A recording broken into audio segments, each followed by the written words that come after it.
Hi everyone, welcome to my technical image channel. Friends, আপোনালোক সকলোৱে ফাৰ্মাসীত নহলে হস্পিটেলত এনেকুৱা প্লাস আইকনৰ ছবি দেখিছে।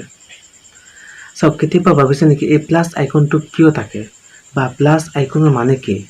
ইয়াত প্লাস নিদি মাইনাস নিদিলে কিয়? সব 1963 চনত সুইজাৰলেণ্ডত জেনেভাত এখন হস্পিটেলিষ্ট কমিটি স্থাপন কৰা হৈছিল আৰু সেই কমিটিটোৱে এই প্লাস আইকনটো স্থাপন কৰিছে বা সৃষ্টি কৰিছে। আৰু আমিতো এনে এই প্লাস আইকনটোক প্লাস বা যোগ বুলি কওঁ, কিন্তু ইয়াৰ সঠিক নামটো হ'ল ৰেড ক্ৰছ আৰু সেই কমিটিটোৰ নাম আছিল ৰেড ক্ৰছ, সেইভাবে এইটোৰ নাম ৰেড ক্ৰছ। আৰু যেটো প্লাস আছে এইটো ইন্টাৰনেশনাল হয়, কিন্তু যেটো কালাৰ আছে এইটো ইন্টাৰনেশনাল নহয়। এইটো বেলেগ বেলেগ দেশত বেলেগ বেলেগকে।